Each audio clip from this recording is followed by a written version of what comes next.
प्रेमा ने बोला, प्यार से कहना। आज यहाँ मुंबई में ये जो विशाल रूप संत समागम का, जिसके हिस्सेदार हम सब बने हैं, और भरपूर रहमतें हर एक संत, हर एक महापुरुष अपनी झोलियों में भर कर लेके जा रहे हैं, और किस प्रकार से अनेक बार जिक्र हुआ कि यहाँ आने का कारण इस मानव परिवार के यहाँ एकत्रित होने का कारण कोई ऐसा संसारिक विषय नहीं, कोई ऐसी मांग का या किसी डर का विषय नहीं, पर बल्कि केवल और केवल प्रेमा भक्ति है, जो हम सबको हमारे जीवन में जिसकी झलक, जिस प्रेम की झलक, जिस प्रेमा भक्ति की झलक हमारे सद्गुरु की कृपा से आई है। तो आज इनकी कृपा करके ही ये जो प्रेम का रस चखने का अवसर मिला है हर एक को अपने जीवन में,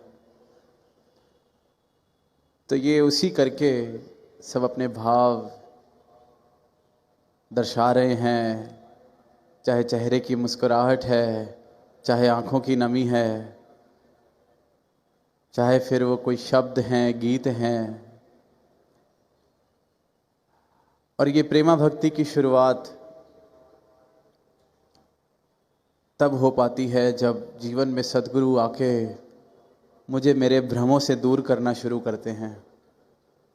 अक्सर हम अवतार वाणी की वो लाइन सुनते हैं, पढ़ते हैं कि सद्गुरु मैनू चरनी लाया, भरम भुले का सब गवाया।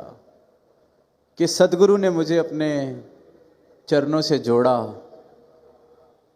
और मेरे जीवन से सारे भ्रम, सारे भुलेखे ख़त्म हो गए। मेरी सारी इल्यूजन्स, मेरे सारे मिसकंसेप्शंस, मैंने जिन झूठों के सहारे, जिन सपनों के सहारे न जाने मैं क्या क्या कर रहा था, उन सब सपनों को ये बता दिया कि ये सपने हैं और सच से मेरा नाता जोड़ दिया। तो भरम भुले का सब गवाया। तो अक्सर फिर भी ये सवाल मन में आता है कि इंसान का भ्रमों से नाता बन क्यों जाता है? क्यों इंसान ये भ्रम में रह के राजी है, झूठ में रह के राजी है? कई बार इस सत्य के प्रति चेतन भी हो जाते हैं, तब भी देखते हैं जब सेवा सिमरन सत्संग से अगर दूर होने लग रहे हैं तो ये भ्रम जीवन में जोर पकड़ने लगता है। इस भ्रम की मुझ पर पकड़ वापस मजबूत होने लगती है। तो ऐसा क्या है जो इंसान के मन को भ्रम की तरफ आकर्षित करता है? तो बार बार जब स्थितियां देखते हैं, ऐसे मौके देखते हैं कि भ्रम पाले हुए हैं किसी ने, तो यही देखने को मिलता है कि ये जो भ्रम है ये मन को बहुत तसल्ली देता है, क्योंकि इन भ्रमों के सहारे ही जीवन चला रखा है। इस धरा पर आया हूँ, इस भ्रम को ही सच मान के जीवन जी रहा हूँ कि यहाँ जितनी दौलत, जितनी शोहरत, जितना ऐशो आराम इकट्ठा कर लिया, यही जीवन का असली मोल है। अब संत तो इस बात को भ्रम बताते हैं, पर फिर भी अधिकतर इंसान इसी बात को सच मानकर चल रहे हैं। क्यों? क्योंकि अगर उनसे ये सत्य ले लिया जाएगा, ये भ्रम ले लिया जाएगा, तो फिर वो पूछेंगे फिर करना ही क्या है, फिर जीवन जीने का सार ही क्या है। अगर ये सब जो हम कर रहे हैं इससे कुछ हासिल होना ही नहीं, इस भाग दौड़ से कुछ हासिल होना ही नहीं, तो इससे अच्छा तो ये जीवन ही ना मिलता। ये माया का रूप जिसको भ्रम मान लिया है, संतों ने बता दिया है कि ये भ्रम है। अगर हम इसको भ्रम मान लें तो जीवन जी के करना ही क्या है, जीवन में ऐसा बचेगा ही क्या जिसके लिए जिया जाए। तो सत्य हमेशा जब तक अधूरी तरह से मालूम मिलता है तो बड़ा मुश्किल उसको समझना। इसलिए सद्गुरु की ये कृपा कि जीवन में जब सद्गुरु आते हैं तो इस सत्य के बोध के साथ मेरे जीवन में प्रेम भी शामिल हो जाता है। एक ऐसा प्रेम जिसमें कोई गर्ज नहीं। अक्सर विचारों में बाबा हरदेव सिंह जी इस पंक्ति को दोहराते थे कि बेगर्ज जना दी उल्फत है और नमाज दी कीमत नहीं मांगते। वो बेगर्ज उल्फत किसे कहा जाता है, अनकंडीशनल लव किसे कहा जाता है, वो ये ब्रह्म ज्ञान जब जीवन में आता है। सद्गुरु के प्रति मेरे हृदय में जब प्रेम पैदा होता है तो समझ आता है कि प्रेम किसे कहा जाता है। उससे पहले तो जिसको मैं प्रेम बोलता हूँ, मानता हूँ, वो भी एक प्रकार का भ्रम है। असल में तो वो एक लेन देन ही है। मनुष्य की इतनी बड़ी सच्चाई कि जो इस धरा पर आया है, जीवन जी रहा है, उसने अपना शरीर छोड़ना है। उस बात को भी इंसान हजम नहीं कर पाता। ऐसे जीता है जैसे ये बात तो झूठ है, तो उसको लगता है कि मैं कुछ हूँ। ये एक और इतना बड़ा भ्रम।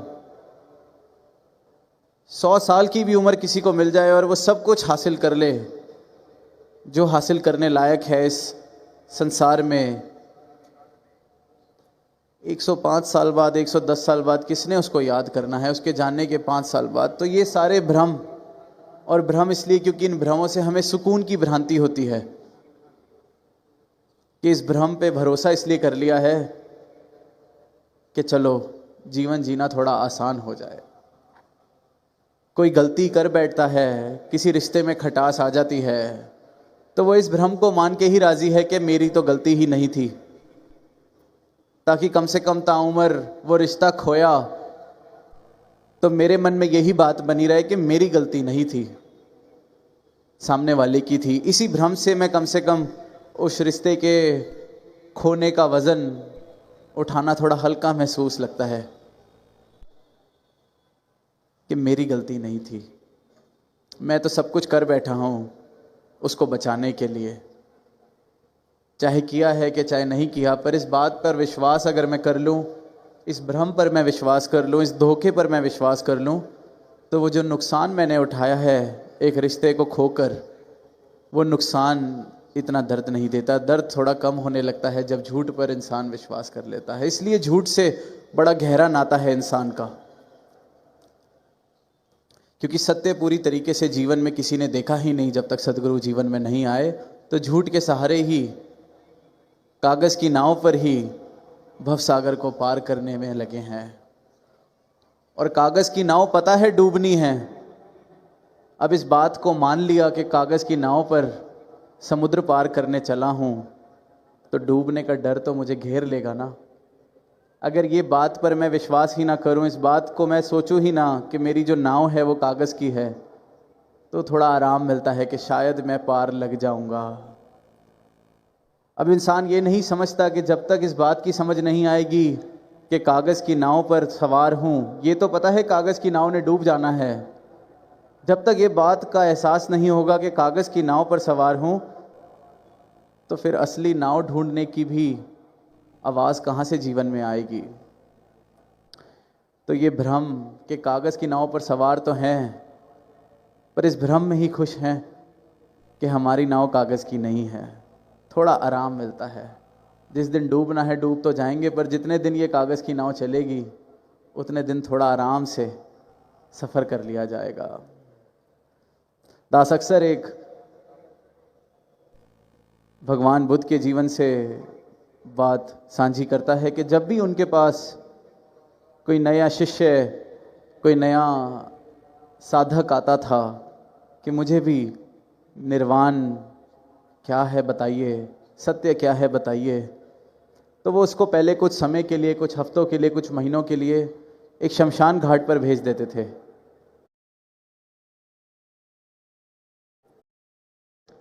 कि तू थोड़े समय वहां रहे,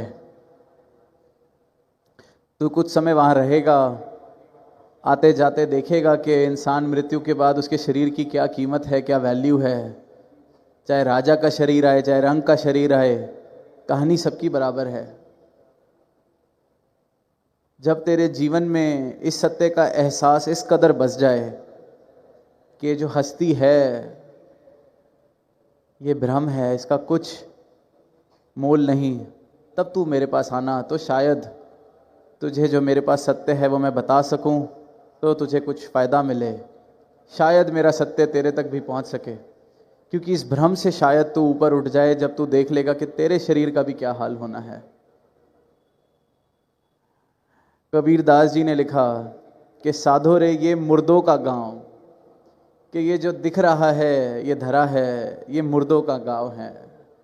पीर मरे, पैगंबर मरे, राजा मरे, प्रजा मरे, मर गए वैद और रोगी।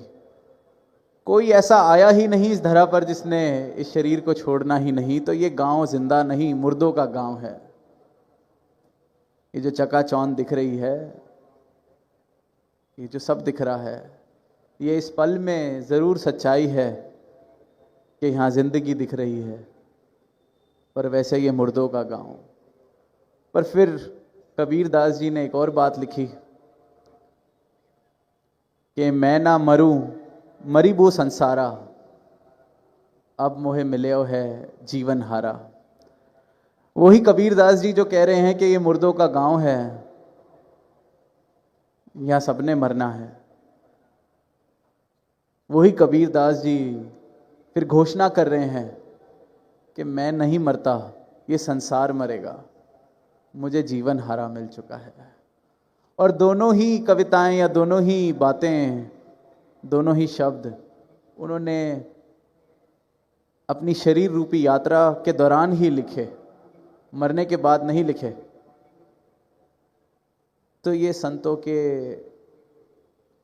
जो जागृत अवस्था में पहुंच जाते हैं वो समझते हैं कि ये जो दिख रहा है, जिसको मैं संसार मानता हूं, जिसको मैं सब कुछ मानता हूं, उसने तो जरूर नहीं रहना, पर मुझे मेरा असली स्वरूप मेरे सदगुरु ने बता दिया है। मुझे जीवन हारा मिल गया है। जिसने जीना है, जो जीता आया है, जिससे सब कुछ जीवित है, यही मेरा असली स्वरूप। आदिकाल से जो सत्य है, अजर अमर, ना पैदा हुआ ना मरेगा, मैं भी इसी का अंश और मैं इसमें मिल चुका हूं, जीते जी मिल चुका हूं, अब मोहे मिले हो जीवन हारा, मैं ना मरूं मरी वो संसारा। तो इस मुर्दों के गांव में भी जीते जीते जीवन हारा प्राप्त हो सकता है, और बस इस जीवन हारे को प्राप्त कर लेना ही इस जीवन की सच्चाई, इस जीवन का सच्चा मकसद है, जिसको मंजिल मकसूद कहा गया है। तो इन्हीं शब्दों के साथ दास इजाज़त चाहेगा, और यही अरदास कि सदगुरु इस धरा पर हर एक को, हर एक इंसान को, हर एक मानव को मंजिल मकसूद के पथ पर चला रहे हैं, हाथ पकड़ कर चला रहे हैं। तो यही अरदास सच्चे पातशाह के चरणों से, सतगुरु के चरणों से, कि ये मंजिल मकसूद सभी को प्राप्त हो। ये जो कामिल इंसान कहा जाता है, realising the full potential of our being, ये इस तल पर जाकर, इस स्तर पर जाकर जीवन जिए जाएं। आपका ब्रह्म ज्ञान जब जीवन में आ जाए तो फिर ये जीवन अधूरा अधूरा नहीं, पूरा का पूरा इस परमात्मा के साथ मिलकर, इस परमात्मा में एक बूंद जो सागर हो जाए, इस प्रकार मिलकर ये जीवन जिया जाए। ऐसी कृपा आप जी हर एक संत पर, हर एक इंसान पर बनाए रखना। प्रेम से कह